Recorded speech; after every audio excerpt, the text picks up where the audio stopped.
বিসমিল্লাহির রহমানির রহিম। সমস্ত প্রশংসা সেই মহান আল্লাহ পাকের, যে মহান আল্লাহ পাক আমার আদি পিতা হযরত আদম শফিউল্লাহকে সৃজন করে তার স্বীয় আত্মা থেকে আত্মা দান করেছিলেন। লক্ষ কোটি দরুদ ও সালাম সেই রাসূলের উপর, যিনি সমস্ত সৃষ্টিকে তার গর্ভে ধারণ করে এবং আমাকেও তার গর্ভে ধারণ করে এই মানব জীবনে পাড়ি করে দিয়েছেন। বিশ্বের সকল মানব জাতিকেই আমার আন্তরিক সালাম এবং ভালোবাসা।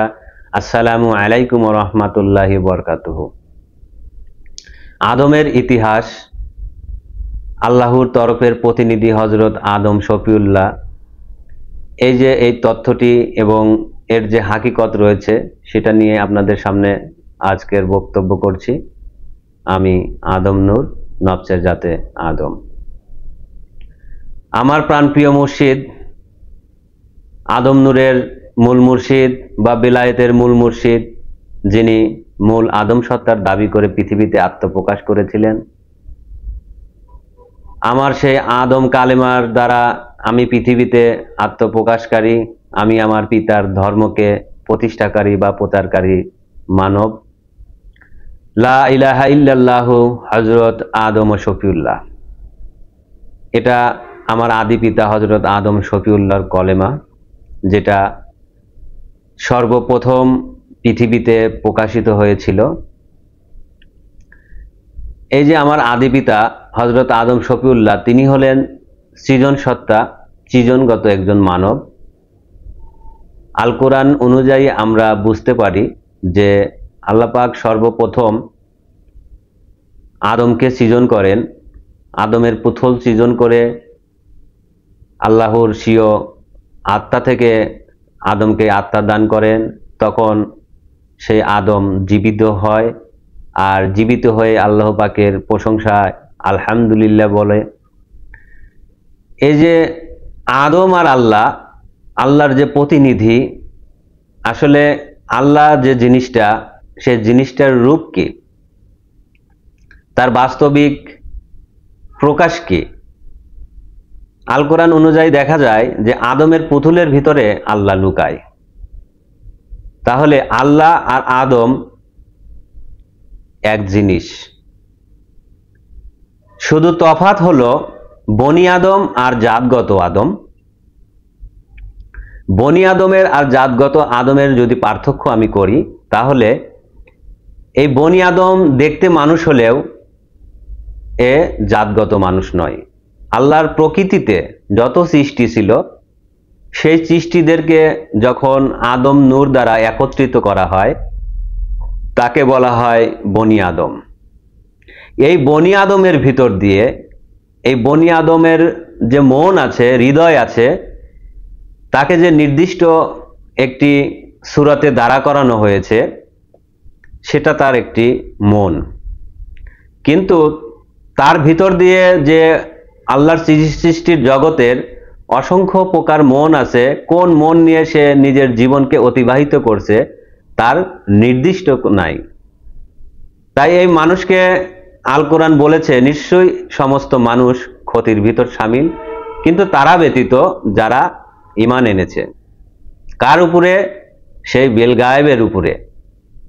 তাহলে আগে আমাদেরকে ঈমান আনতে হবে যদি আমরা কোনো জাতগত কোনো কিছু হতে চাই। কারণ সৃষ্টিরা আসে এই মানব জীবনে মুক্তির জন্য, বনি মানবে উঠে আসে, মানব রূপ ধরে মুক্তির জন্য, কিন্তু তারা এখানে এসে হুঁশে থাকে না, তাদের চেতনা শক্তি থাকে না। মরার ভিতর দিয়ে যেহেতু আসে, কারণ আমরা যে সৃষ্টিরা খাচ্ছি, এই সৃষ্টিরা হলো মরার ভিতর দিয়ে আমাদের ভিতরে উঠে আসে। তাজা তো কোনো কিছু খাইতে পারি না, মরার ভিতর দিয়ে খাইতে হয়। তাহলে সেই মরার ভিতর দিয়ে তাদের জীবনের যে গুণ, এই গুণটা উঠে আসে। এইভাবে তারা শুক্রকীটে, ডিম্বাণুতে পরিণত হয়, হয়ে মানব জীবন লাভ করে। আর এই মানব জীবনে এসে তাদের মুক্তি ঘটবে। তারা কোন জীবনের উপরে ঈমান আনবে আর কোন জীবনের উপর নিজেকে প্রতিষ্ঠিত করবে, এটার উপর ডিপেন্ড করে। এখন আল কোরআন আমাদেরকে যেহেতু আল্লাহর দিন দেখাচ্ছে, তাহলে নিশ্চয়ই সেই আল্লাহর দিন আদম শফিউল্লাহকে দান করা হয়েছিল। আর সেই আদি পিতা থেকে আমরা এই সকল মানুষ মানব জন্ম পেয়েছি। আমাদের ভিতরে যে নূরটা এখন আছে, সেটা আদম নূর নামে, সেটা আল্লাহর নূর নামে নয়। এবার আসি যে এই বনি আদম তারা কখনোই আদম নূরের মন নিয়ে বা আদম নূরকে ধরে ধরে পথ চলে না। তারা নিজের জীবনকে যে কোন জীবন দ্বারা অতিবাহিত করছে তার কোনো নির্দিষ্ট নেই, কারণ তারা ইমানই আনেনি কোনো নির্দিষ্ট জীবনের উপরে।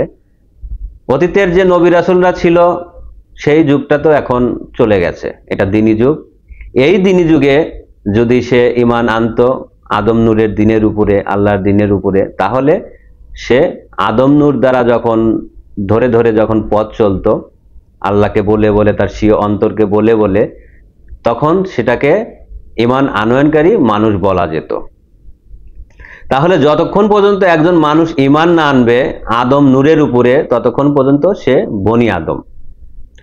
আর এই বনি আদম চলাফেরা করে কোন মন নিয়ে তার কিন্তু কোনো নির্দিষ্ট নেই। আল কোরআনও তাই বলছে, যার কারণে আল কোরআন বলছে ইয়া আইয়ুহান নাফসুল মুতমাইনা।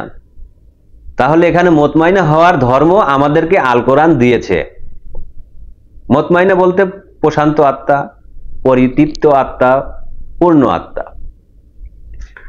এবার আসি আল্লাহর যে আইন এবং আল কোরআন যে বলেছে তোমরা আল্লাহর রঙে রঞ্জিত হও, এই রঞ্জিত হওয়ার জন্যই সর্বপ্রথম আগে আমাকে সেই বেল গায়েবের উপরে ঈমান আনতে বলছে। আর এই বেল গায়েবের যে সালাত বা অস্তিত্ব আছে তার সাথে সংযোগ করতে বলছে।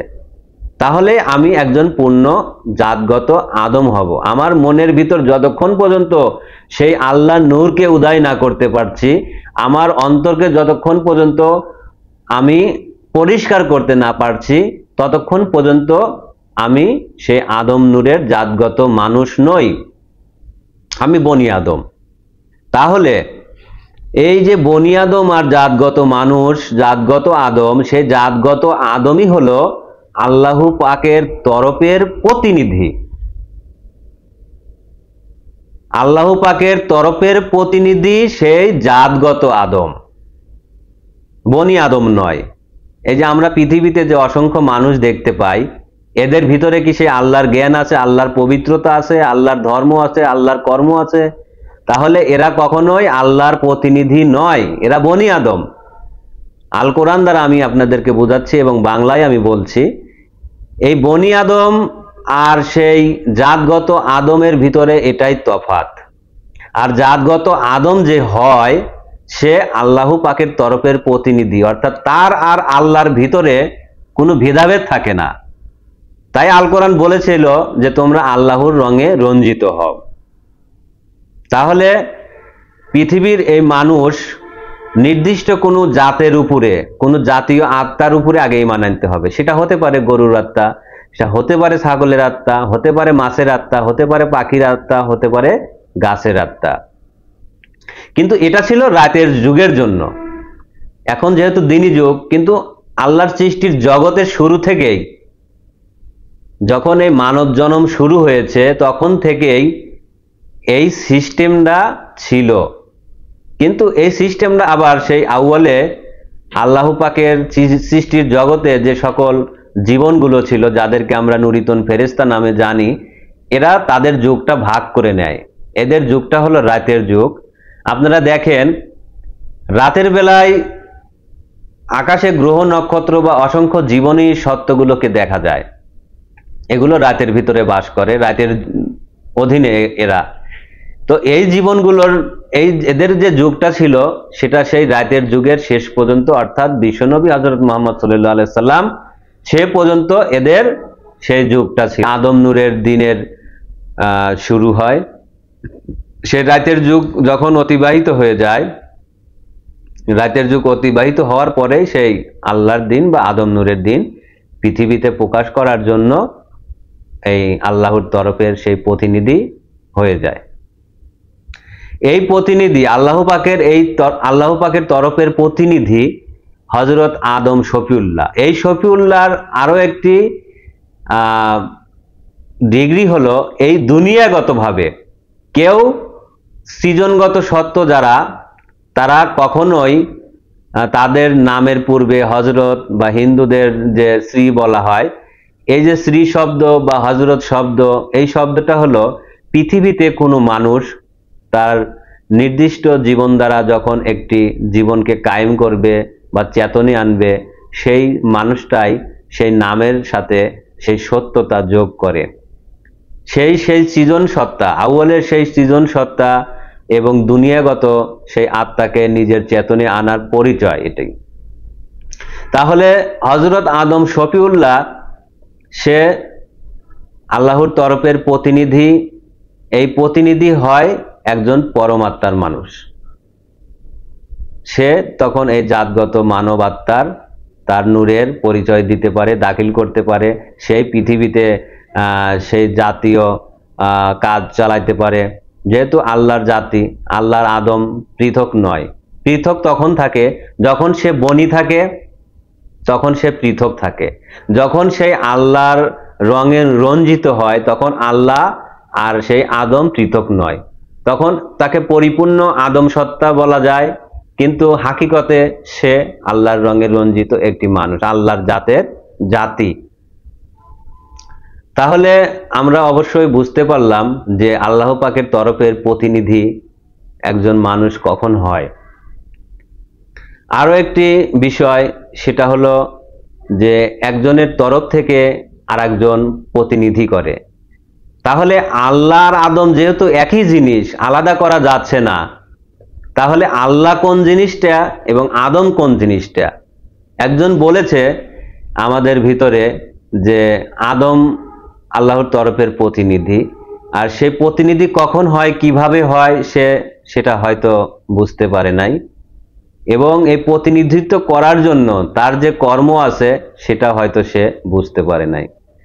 আবার এই সৃজনগত সত্তা আর দুনিয়াগত জন্মগত সত্তা, এই সত্তার ভিতরে প্রভেদ রয়েছে, এটা আমাদের বুঝতে হবে সবাইকে। তো যাই হোক, বিস্তারিত আলোচনা করলে আরো লম্বা হয়ে যাবে ভিডিওটি। আমি আমার আলোচনা এখানে সংক্ষিপ্ত করছি। সুবহানাল্লাহি ওয়া বিহামদিহি, সুবহানাল্লাহিল আযীম। আসসালামু আলাইকুম ওয়া রাহমাতুল্লাহি ওয়া বারাকাতুহু।